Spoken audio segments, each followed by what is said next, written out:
For 28 years, it stood like a scar through the heart of a city. Concrete, barbed wire, watchtowers.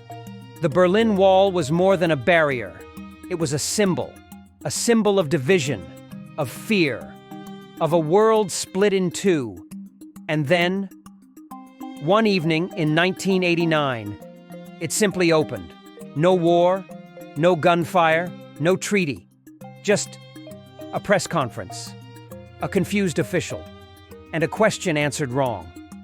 This is the true story of how the Berlin Wall, the Iron Curtain's most iconic structure, fell not with a bang, but with a misunderstanding. By the fall of 1989, East Germany was in trouble.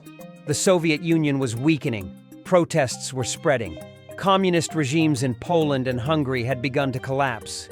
In Leipzig, Dresden, Berlin, East Germans marched peacefully in the streets, demanding reform, freedom, a future beyond barbed wire. The East German government, struggling to maintain control, decided to ease travel restrictions. They drafted a new policy. It was supposed to take effect gradually, with paperwork and procedures. But no one told the press secretary that. His name was Günter Schabowski. On the evening of November 9th, 1989, Schabowski sat in front of cameras, reading from a piece of paper he had barely skimmed. A reporter asked, "When will the new travel policy take effect?" Schabowski, fumbling through his notes, replied, "As far as I know, effective immediately." A pause. "Without delay." Those two words, "without delay," were broadcast live on TV. Within minutes, the message spread across East Berlin. People rushed to the border crossings.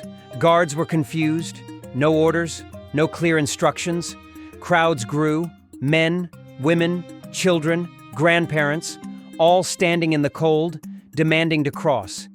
At Bornholmer Strasse, one of the main checkpoints, the situation escalated. The commanding officer tried to reach superiors. No one answered. He stalled, delayed, panicked, and then, just before midnight, he gave the order no one expected. "Open the gate." And just like that, they walked through. People crossed the border in disbelief. Some laughed, some cried, some chipped pieces off the wall and held them up like trophies. West Berliners greeted them with flowers, champagne, hugs. For hours, and then days, the wall was no longer a barrier. It was a bridge, and it had fallen by accident.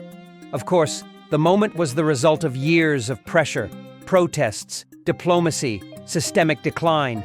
But the spark, the final, irreversible act, it wasn't a general's command or a president's speech. It was a sleepy official with the wrong answer, and a crowd that refused to wait. The Berlin Wall had divided families, split streets, cut a city in half. Now people danced on top of it. They swung pickaxes, spray-painted names, chanted, "Wir sind das Volk," "We are the people." Sometimes history turns on the bold. Other times it turns on the bumbling. A misplaced note, a live broadcast, and the courage of ordinary people to act when no one told them not to. Thanks for listening to Echoes of Time. If this episode surprised you, follow us for more true stories where history didn't go as planned, but changed everything anyway.